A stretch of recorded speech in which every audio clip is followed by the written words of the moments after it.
So I want to begin today by reading a passage of Scripture that was not what Pastor Sharon read this morning. I want to talk about the John 4 passage, but I want to begin this by this poem or this wisdom that Solomon shares in Ecclesiastes. You've heard it before. It's a poem that he says, "For everything there is a season, a time for every activity under heaven. A time to be born, a time to die, a time to plant and a time to harvest, a time to kill and a time to heal, a time to tear down and a time to build up, a time to cry and a time to laugh, a time to grieve and a time to dance, a time to scatter stones and a time to gather stones, a time to embrace and a time to turn away, a time to search and a time to quit searching, a time to keep and a time to throw away, a time to tear and a time to mend, a time to be quiet and a time to speak. A time to love and a time to hate, a time for war and a time for peace." I read that because of the line, "There is a time for everything under the heavens, a time to plant and a time to harvest." In case you haven't noticed, we're coming to the end of harvest time in our area. The other night, while I was in a deer stand in Hebron, in the area, I heard this loud machine going down the road. I couldn't tell what it was. It sounded like a tractor. I couldn't see what it was because the trees were blocking my way, but I could see the field that it turned into across the road from where I was hunting, and I knew as soon as I saw the billow of dust that came up after it, that it had to be a combine. In fact, it was a John Deere combine, which is probably what I thought. I thought it was probably a John Deere tractor, but it was a John Deere combine. And I knew that it was a combine because of the dust, because this time of the year, the soybeans are very dusty when they harvest them. And that's what he was doing. He was in the field going back and forth, harvesting these soybeans.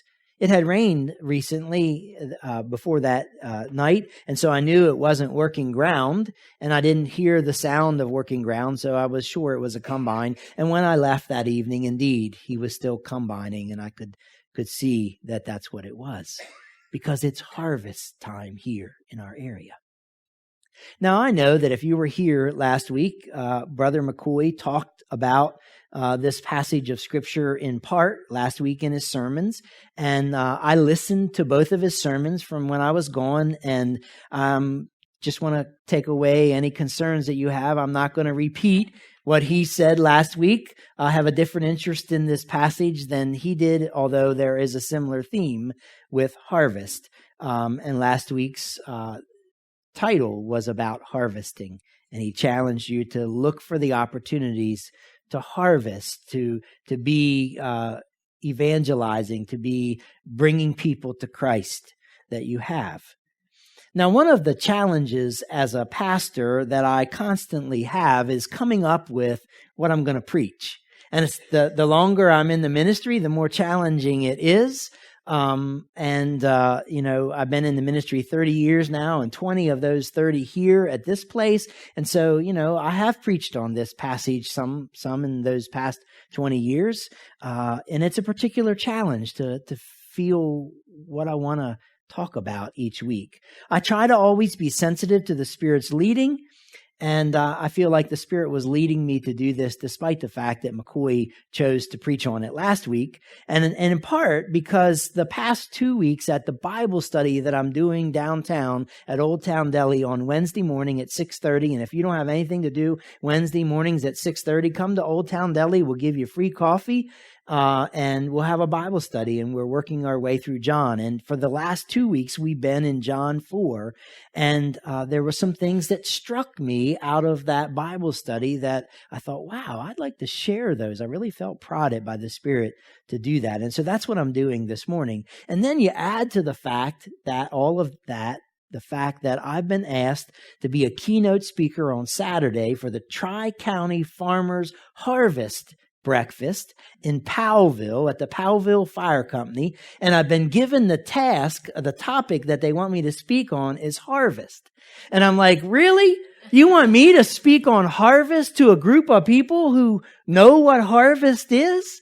And so anyhow, I've been thinking a lot about harvest. I haven't written it yet, but I've been working at the thought process of that talk. I got 20 minutes to talk to a group from 3 counties, a group of farmers about harvest. And so I've been Googling quotes and other things to get some ideas to maybe have something fresh to say to them. And then take all of that into account and the fact that it's the tail end of harvest season, and I just couldn't not talk about this passage this morning. And then there's this, that I really love this story. Pastor Sharon said it's probably her favorite story in the whole Bible. It is a favorite story of mine as well. The story of the Samaritan woman. She's unnamed. The only thing we know about her is that she's had 5 husbands. She's living with someone who's not her husband now, and she's from Samaria. But that's it. We don't know her name. And I just love this story as Jesus encounters her at the well in Samaria. And I love it because there are so many nuances, so many details, rich details, that it speaks powerfully to us as followers of Jesus and the work and mission that we are called to do on Jesus' behalf. So let's look at a few of those nuances in the story and those details, and then we'll talk about the section that I really want to spend some time focusing on this morning. You'll notice that John tells us that Jesus and his disciples are traveling from Galilee to Judea, and they have to go through Samaria. And Samaria is this wilderness land of people who basically, for them, live on the other side of the tracks. They're not the place where you were encouraged to hang out. Jews and Samaritans didn't get along. They didn't particularly like each other. They didn't hang out together. And so here they're going through Samaria, and it's noon. That's an important detail that John gives us. It's noon, the middle of the day. They're tired. Jesus is tired from the journey, and so they stop by Jacob's well. Now, Jacob's well is a significant thing. Anytime someone's named in Scripture, that's really important. And if you remember in the Old Testament, God was often referred to in the early days as the God of Abraham, Isaac, and Jacob. So there's the connection, and that's why this well is particularly important. It connects it to Jacob, one of the pillars, one of the founding fathers of the faith. So they're there, and Jesus is hanging out, and this woman, this unnamed woman from Samaria, comes to the well at noontime to draw water, and Jesus encounters her and asks her for a drink of water. Now, there's a couple of things that are interesting about that scenario. It's a shocking encounter with the woman. Now, to us, we read it and we think, what's the big deal? It's Jesus talking to this woman. Jesus talked to all kinds of people. But this was not typical of that day. And we know that because the woman says, hey, you're a Jew. I'm a Samaritan. You're not supposed to be talking to me. The disciples, when they came back and see Jesus talking, they mutter to themselves, what in the world is he doing? Has he lost his mind? But they're afraid to ask him. So they just kind of stay in the background and watch what's unfolding and wonder. It's shocking because, first off, in that day, this woman is a woman. And secondly, she's there at midday, which, before we hear about her background, says something to us. That's a clue that something's not right, because the normal time to come to the well and gather to draw water is in the morning or the evening, in the cool part of the day, not the hot part of the day. And this woman came when no one else would be there because of her background, because of who she was, because she was ostracized. She was an outsider in her community. She wasn't looked to with deep respect. So the 3 whammies that she has is she's a woman, she's a Samaritan, and she has a questionable background. And here's Jesus talking to her. I just love that. I love that he's there. It doesn't matter the boundaries that we erect that divide us. Jesus is communicating to her and with her, and he's communicating to us because he communicated with her and saying, basically, guys, stop drawing the lines between you, you know? It didn't matter to him that she was a woman. It didn't matter to him that she was a Samaritan. It didn't matter to him that she had a questionable background. He engaged her at a deep level. And he didn't just ask her for a drink of water. That was the opening line. It went much, much deeper. The woman herself was surprised that Jesus talked to him. And I think really clearly Jesus is showing us here that God's love is for all people. And those dividing walls that we erect are meaningless, and we need to tear them down. You see, the lady, the woman, was a social outcast. She went at noon. And she was a social outcast who becomes an insider real quickly. Jesus talks to her. Jesus engages her. And after her encounter with Jesus, she goes into town and she says to all the people in town, come and see this man who's told me about everything I've ever done. And they're saying, yep, we know all about what you've done. And yet they come. They come in droves, it says. They come crowds of them. And she has the ability to get Jesus to stay 2 extra days in Samaria. Unheard of. The fact that he would drink water from Samaria and stand and sit at a well is unheard of enough. But then that he would stay in their homes for 2 days? Wow. So she goes from a social outcast to an insider, to part of the family. Jesus offers her living water, the kind of water that becomes a fresh bubbling spring within and gives eternal life. She's an outsider who becomes family. It's no small detail that Jesus stays 2 days in Samaria, in this woman's village. It's also an important detail that John tells us that the woman came to the well looking for water. She had a water jug. She was going to carry water home. But when she left, did you catch it when Pastor Sharon read it? She left her water jug at the well. She didn't even fill it. And she didn't take it with her. She went into town. She was so excited by this encounter. She went into town to tell all the people of the town, come and see this man who might be the Messiah. You see, what was important before Jesus, before encountering Jesus, before meeting Jesus, isn't important after meeting Jesus. We could spend the whole time talking about that, but I want to push beyond because that's not where I was really struck to talk about this morning. And during this encounter, Jesus tells the woman that he knows all about her. And I want to say something there. Some people, when they read this encounter, when Jesus says, he says to her, go and get your husband. And then she says, I don't have a husband. And Jesus says, you're right. You don't have a husband, for you've had 5 husbands and you aren't even married to the man you're living with. You certainly spoke the truth. Now we could say that in a whole bunch of tones, and we can read a whole bunch of tones into it. But I don't really think Jesus is trying to be condemning of her. I think he's just trying to let her in on the fact that he's the Messiah and he knows about her. He knows about you too. He knows about me. He knows about us, and that doesn't change the fact that he loves us. It doesn't change the fact that he loves her. And I don't think it's good for us to read anything into that exchange. I think he's just wanting to tip her off to who he is.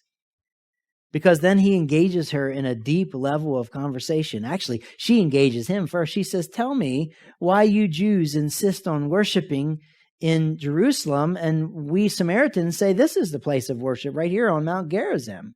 And then they engage in that, and then they engage in this conversation about planting and harvesting, which I'm leading up to get to. And then, I think it's really important that the way this woman goes into town and talks to her friends or talks to the people of town, maybe they're not necessarily her friends, and she says, "Come and see."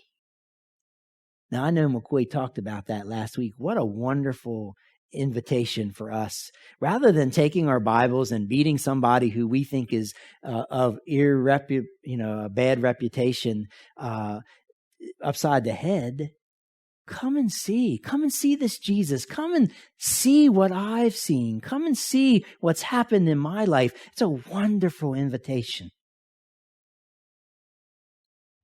She came alone at midday because she was an outcast, yet she goes into town to proclaim this news about Jesus and invites the people of town, and they come in droves to see. And then Jesus returns to their town and stays there for 2 days. Now, another important part of this story is the interaction that Jesus has with his disciples. I find it really comical. They are not there when Jesus is encountering this woman because they're in town. They went to Walmart. They went to get something to eat and to bring it back to Jesus. Jesus was too tired to go, and Jesus didn't make dinner. Just make the bread and the food appear. And so they went into town to get something to eat. And when they come back and they're afraid to engage Jesus in what's going on when he's talking to this woman, and they're baffled by it, they encourage Jesus to eat. And I don't know if they're encouraging Jesus to eat as kind of their way of changing an uncomfortable situation and getting him back on track. I don't know. Makes me wonder. It's odd. And Jesus is talking about water, living water. And he's offering it to this Samaritan woman. But then the disciples come back and they've got food and they're encouraging Jesus to eat. And Jesus doesn't take their bait. He does engage them though. He says, but I have food that you don't know anything about. And they're like, what? What are you talking about? Did somebody come and give him food while we were into town? I mean, how dare they? We went into town to get him something to eat and somebody gave him food. But then Jesus goes on and what he says is the piece I really want to focus on. And it's the part of this passage that McCoy talked about last week. And I really wrestled with whether I was going to do this or not, but I thought I'm not saying the same thing that he said. So here it is. In verse 34 to 38, Jesus explained, my nourishment comes from doing the will of God who sent me and from finishing his work.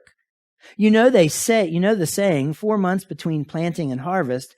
But I say, wake up and look around. The fields are already ripe for harvest. The harvesters are paid good wages, and the fruit they harvest is people brought to eternal life. Get this.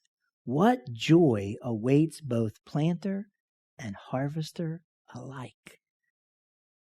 That's what struck me in our Bible study, and that's why you're hearing this today.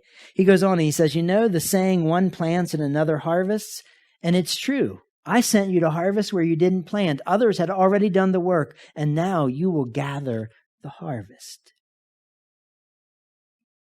So we learn from this interchange a couple of things. One thing we learn is that when we do the work that God calls us to do, the planting and the harvesting, it nourishes us.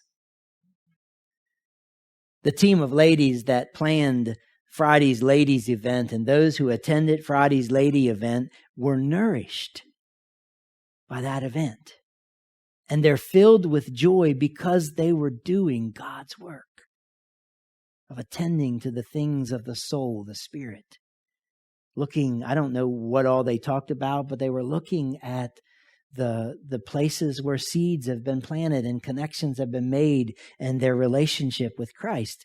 The youth and all of us who gave a good portion of yesterday preparing and serving, being found among the broken, living out our core values, are nourished and have a well of joy bubbling up because it always is good to do the work of God, planting and harvesting. That's what happens when we do the work that God gives us. We are nourished. The second thing we learn from this is that we are called to both plant and harvest. Plant and harvest. Jesus says in 36b, what joy awaits both the planter and the harvester alike. This is significant. You see, down through the ages, Christians have focused on the harvest. Our microscopic focus on the harvest has become so offensive that we have pushed people away from the church and from Jesus.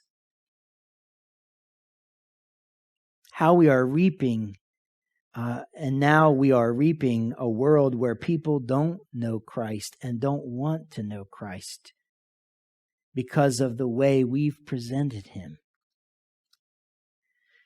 I can't tell you how many times in a week I encounter someone who is so turned off that has absolutely no time for the church. And it's sad. This week, as I was working at Old Town Deli, I witnessed a Christian using a conversation with a homeless man, Daniel, who is in there frequently. And he's in there frequently because Vicente, the owner of Old Town Deli, has agreed that he's going to feed anybody who comes in and says they're hungry. They can order anything off the menu. It doesn't cost them a dime. It's huge. It's huge. It's Vicente living out his faith. And this Daniel was in there, and this Christian I overheard was trying to use a part of the conversation that they were in to offer Daniel Christ. And it wasn't a beat upside the head. It was an okay way. I didn't have any objections to the way the gentleman was offering Christ, because Daniel was struggling with some things, and this Christian just made it clear that, you know, Christ can take some of that away and can walk with you in the midst of that and be a friend in your loneliness. But it so set Daniel off that I know who he is, and he knows who I am, because he was in there the other morning after Bible study and he was hungry. And I said, he asked me what I did. And, you know, when somebody asks you what you do, I really don't like to tell them I'm a pastor. But I told Daniel I was just finishing leading a Bible study. I said, I'm a pastor. And he went off and said something not so nice about Christians. And then that particular day, I bought him breakfast. I said, Vicente, I know that you're going to feed him. So I got some money out and gave it to him and said, I don't want you to have to pay. I want to do this for Daniel. So will you make him breakfast? And Vicente did.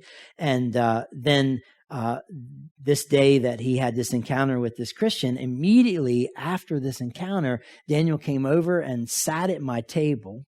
I was working on this sermon, studying, reading, thinking, praying, and he came and sat at my table and he said, Pastor Martin, can I ask you a question? And there was no way I could say, no, I'm sorry, I don't have time, Daniel. And he was so ramped up. He was so agitated. I said, sure, what's your question? He says, well, why is it that Christians always try to convert me?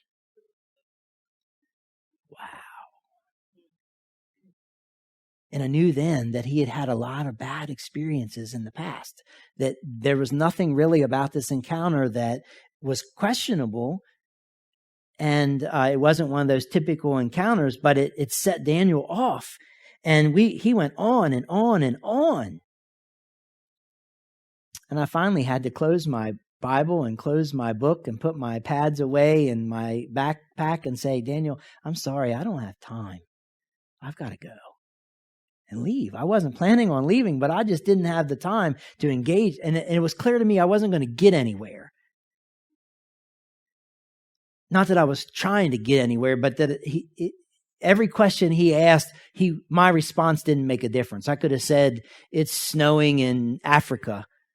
And he would have asked another question. You know, it wouldn't have registered. It just wasn't. So I just got out of the situation. Yet yesterday, I was so thrilled to find that at God's kitchen, there was Daniel. Because one of the things I've been thinking about, I want to say to Daniel, is that it's out of love for you that these people do this. Now, I don't really agree with the tactics that they take, but, you know, Christians love you and they serve you. Vicente, every time you come in here and ask for a meal, he serves you. That's because he's a Christian. You know, our church was there yesterday serving that meal because we're Christian, because that's what Christ calls us to do. That's the planting. And you benefit from that. So we're not all bad people. I hope I probably will get a chance to say that to Daniel. Now, I don't know what it'll do to him, and I don't know if Daniel will ever choose Jesus. But I think we have an opportunity to plant some seeds and to be sensitive about the way we do it, given the past history that he has. You see, Jesus says, what joy awaits both the planter and harvester alike. How we plant seeds matters. It matters a whole lot. It's been the emphasis of 20 years of ministry here and 30 years of ministry in my life as a pastor. I've been trying to get us to think and rethink about how we plant seeds. That we plant seeds matters. We're called to plant seeds because you can't harvest where you haven't planted seeds. Now, Jesus says some people harvest where they haven't planted, but somebody has to plant seeds. You have to plant seeds. It's a part of it's not just about harvesting, it's about planting seeds. Planting seeds is about how we live our lives. It's about living our lives authentically. It's about admitting, I'm a sinner. I don't have it all together. I constantly am in need of forgiveness. And by the way, so are you. But we sometimes don't communicate that when we're planting seeds. We look down our nose, we get ourselves up on a pedestal instead of sitting down at the table on the level of the people that we're planting seeds in their lives. It's about suspending judgment and sowing only seeds of love. Look at Jesus' encounter with this woman. He didn't judge her. He knew about her life. And yet he engaged her, and he engaged her deeply, and he even hung around for 2 extra days. Planting seeds is about inviting people to come and see. I loved it yesterday. There was a mom and a 5th grade daughter who came to help us at God's Kitchen.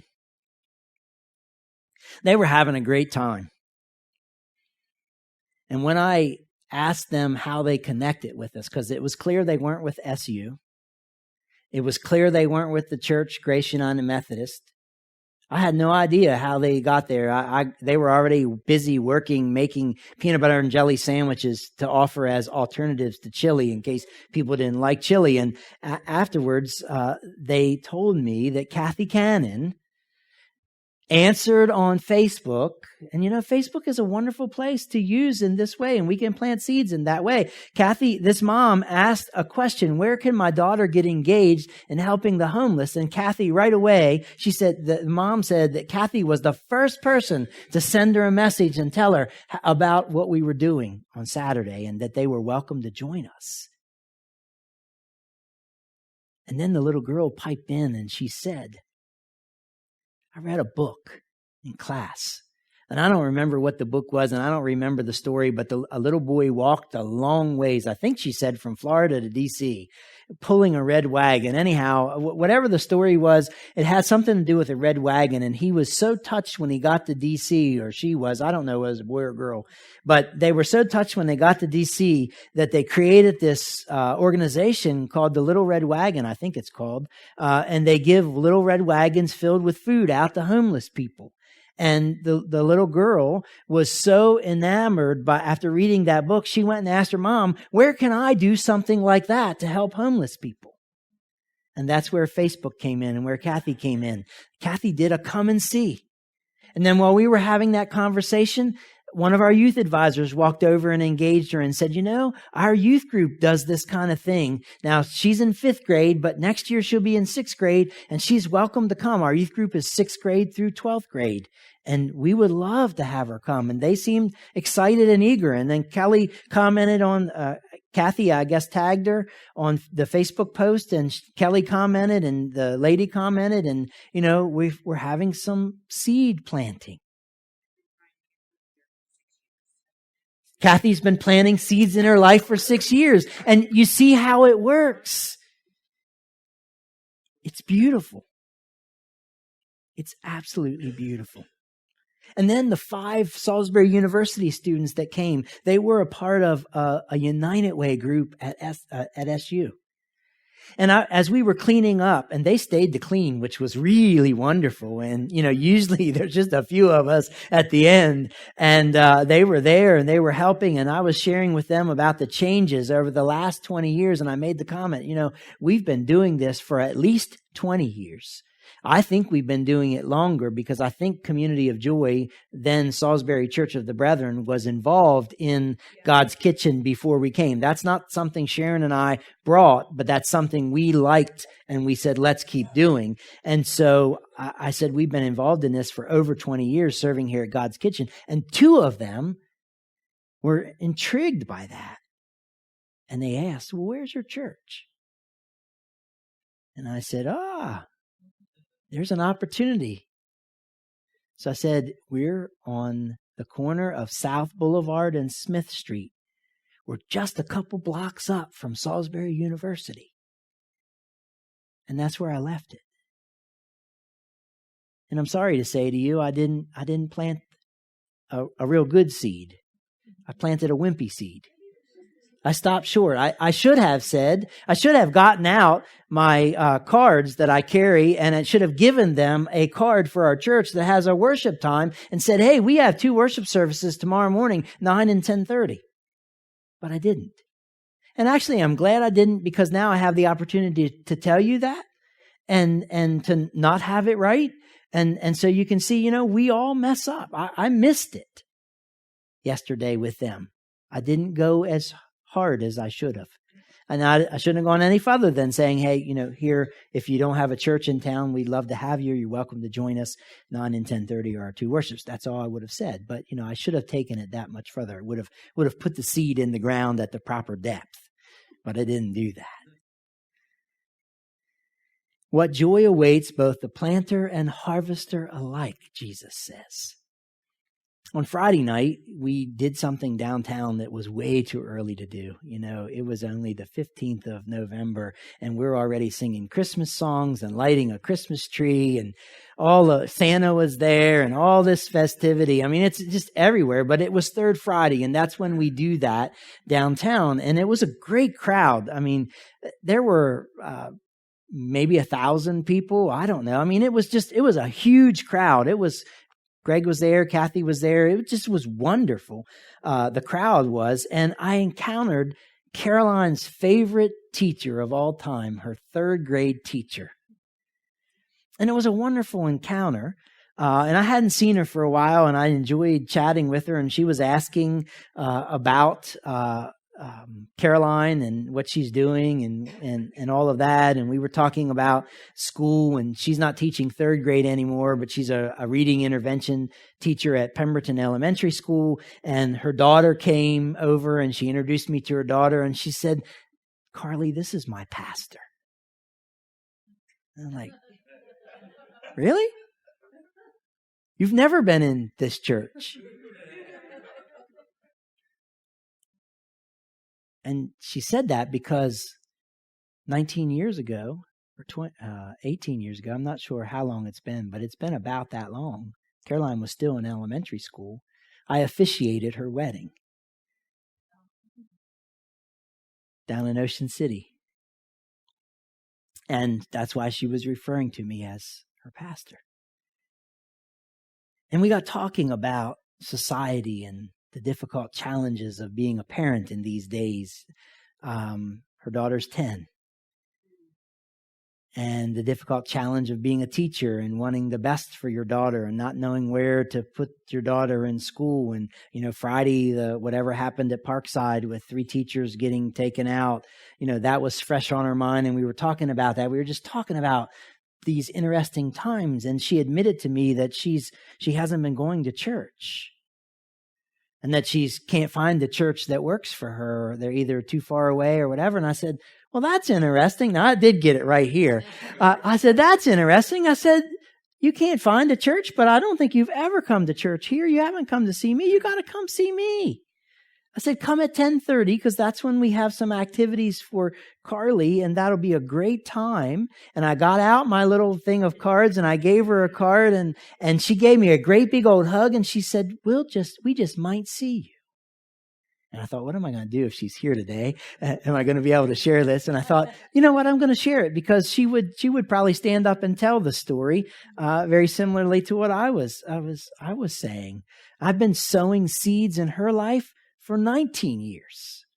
Since Caroline was in 3rd grade. We came here, Caroline was in 2nd. And so it's been 19 years I've been sowing seeds in her life. You see, we must plant seeds before we can harvest. There is a time to plant and a time to harvest. Both are necessary.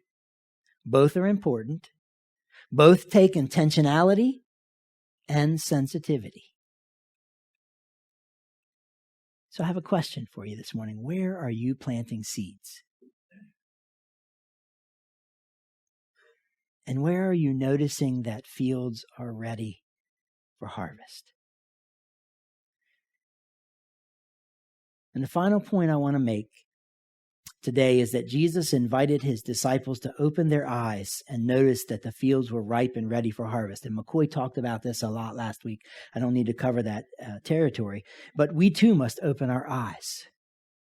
We have to discern when it's right to invite people to take a next step with Jesus. We've been sowing seeds, and it's time to take the next step.